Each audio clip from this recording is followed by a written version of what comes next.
Yo, what's going on YouTube, and welcome back to another Destiny video, and another Prison of Elders video.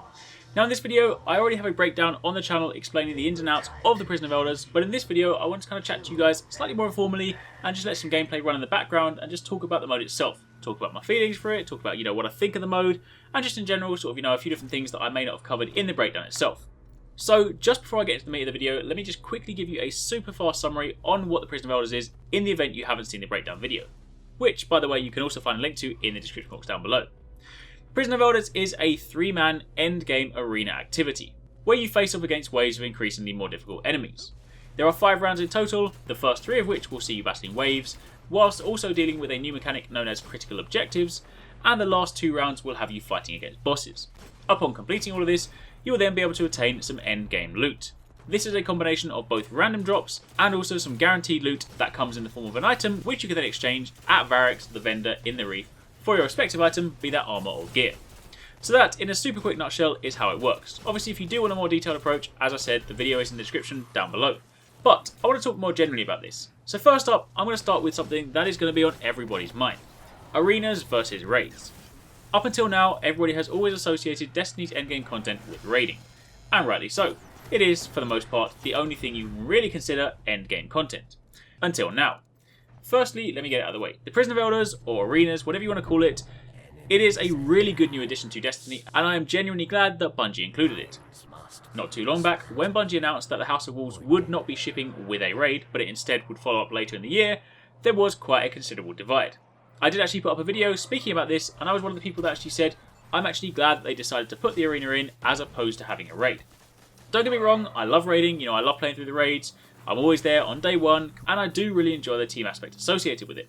However, I also said in the video I put up before, that in order for Destiny to evolve, in order for Destiny to move forward as a game, Bungie need to be allowed to try new things. If every single time a new expansion came out, they just did the exact same thing, they gave you some new maps, some new missions, and a raid, it means that Destiny's endgame content will never change. So therefore the elite, the ones that have always got the team, will stay at the top, forever able to hit the level cap, and everybody else will fall down below. Introducing a new activity like this, however, now gives a wider range of people far more options. We already have the Trials of Osiris, an endgame PvP activity, and we now have the Arena, an endgame PvE activity, which means when the promised raid does finally come back in, there will then be 2 types of PvP endgame activities. So, for the super hardcore audience that do love raiding and do have a dedicated 6-man team, means they can always go back and enjoy it. But then for the average Destiny user that might not necessarily have that raid team, they also have something to go to, and I think that is super important. But anyway, that aside, the other reason I brought up raids is because when you go into this activity for the very first time, the most important thing is that you do not go in assuming that this is a raid. See, if you go in with that mindset, it's going to completely warp your perception of it, and you're not going to enjoy it for what it is. See, the Prison of Elders is a genuinely awesome activity. I had a hell of a lot of fun with it, and in some ways I feel like it has more replay value than raids. See, the way that it works is you have these different rooms, and you go into these rooms, you fight these waves of enemies under different conditions with ever-changing modifiers, critical objectives, and loads of things to mix up the state of play. But the cool thing about it is that every single room has that sort of raid-like feeling, that sort of, high adrenaline, like sitting on the edge of your seat kind of feel, but in a much smaller, shorter, tighter package. So it's almost like lots of small kind of like Destiny adrenaline boosts. You kind of sort of jump into this room, play through this sort of like series of waves when you've got everything up against you, and then when you finally take down that last enemy, that last boss, and you see the thing come up on screen saying you've cleared that final wave, you get that instant satisfaction. And that is just really, really good. Being able to kind of like condense the sort of raid feeling down into lots and lots of like small rooms is really, really awesome, and it's just genuinely something that is going to be super addictive. The Prison of Elders is one of those things where the second you finish it, you want to jump straight back in and do it all over again. Whereas, say, typically with me, say raiding, I love raids, but given that, especially the first time you do a raid, you finally work through, you're like, right, whew, I'm done. You think to yourself, alright, I'll do it, tomorrow or next week or something like that. Unless you're kind of like running with triple characters, you rarely do them back to back. So what I'm trying to say is that raids and arenas, or the Prison of Elders, are 2 extremely good activities, each of which have their own merits. They are designed to be enjoyed differently and separately. Trying to compare the 2, well, it just isn't meant to be done. So all I'm saying is, if you are one of those people that's kind of sort of like slightly skeptical about the concept of the Prison of Elders or the Arena, just go into it with an open mind and you'll actually have a hell of a lot of fun. Anyway, that's enough trying to sort of compare it with raids or sort of justify it versus a raid. Let's actually talk about some other things. So firstly, I've already kind of covered the fact that you have these small contained rooms, each of which have these kind of like adrenaline-packed, adrenaline-filled experiences. The other cool thing is this new notion of critical objectives. This isn't just a conventional wave-based, horde-based mode. You don't just sit there, wait for armies of enemies to run towards you, and then just sort of mow them down. Critical objectives are designed to sort of keep you moving and stop you sitting in one place, which is also nice because it kind of stops people from trying to sort of like cheese something. The idea with the critical objective is that something or certain conditions will spawn in a room and you invariably have to move to react to that. If you don't complete a critical objective, your entire team will wipe. So these help keep the flow of battle going and these help keep you moving. On top of that, one of the other really cool things is the notion of guaranteed loot. No doubt you are familiar with the fact that in raids, sometimes you'll complete a raid. It happens to me all the time. Typically, the very first day that a raid is released, I usually find in my first week I don't get anything good at all. You work your way through with your team, you work really hard, you kind of like grind through all the bosses, grind through all the kind of puzzles or whatever it is you need to solve, and you finally get to the end, only to find your inventory is basically full of shards and energy. Really, really frustrating. Whereas the Prison of Elders, it does still have random RNG based loot, but on top of that, it also has a guaranteed loot based system. At the end of it, you receive armor cores or weapon cores as a guaranteed reward, provided you've done the right difficulty, and these can then be exchanged for pieces of armor and weapons that Arekkz is selling that week. That means that on a weekly basis, while you can still potentially get some even better things through the random RNG based system, you will always at least get something for your efforts, and that is really important. Now some people may say that that makes it too easy, makes it far too accessible, and just in general sort of casualises the whole kind of experience. But on the contrary, you see, if you've ever played something like World of Warcraft before, then you may be familiar with the notion of, hardcore raiding, whereby, there's still the element of like random loot, but you also get like tokens or marks or, something of that kind of vein at the end of your raid, which means that even if you haven't been rewarded, you can still kind of accrue points and accrue kind of like marks, which you can then use to buy armor pieces. So that notion is still here. It now means that while there is still the potential to get far greater rewards through the random system, you can also at least ensure that on a week by week basis, you'll at least get something in return. Which is great if you are trying to sort of, plan forward. If you know, for example, that you want to be good at like Trials of Osiris and you want to hit level 34, then you know that if you don't have something like Etheric Light to ascend your old gear, you can at least calculate and say, for example, on day one, I'm going to like upgrade my exotic helm. I'll, for example, get like a piece of armor from the Prison of Elders. That'll put me at, say, level 33. And then, like by the end of like the second week, I might have a second piece. And, you can start to kind of plot your journey forward. Which means for the hardcore audience, it just means that they can, be slightly more efficient with their time and they know exactly what they're going to get out of their endeavours. And then for the slightly more casual audience, or the people that haven't necessarily raided before, similarly, it means that at the end of all their kind of hard work and all their trials, then they similarly get something in reward. So all in all, I think the decisions that Bungie have sort of like taken with this mode are genuinely really, really good and are a great step forward for Destiny's future. And with that, that's pretty much all I've got to say. I mean, there's obviously a lot more about this, we could talk about this for days, but I genuinely did really enjoy my time playing the Prison of Elders, and I genuinely can't wait to jump straight back into it when House of Wolves drops on May 19th. I can see myself replaying this quite a bit, so this is definitely going to rekindle my weekly activities. Either way, I want to know what you guys have to say, so let me know in the comments down below. From what you've seen, from what you've read, from what you've heard, what do you think of the Prison of Elders so far? Especially if you've seen the live stream, and let me know kind of, what your thoughts were. And once again, thank you very much for watching. Take it easy, catch you next time, peace out.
you.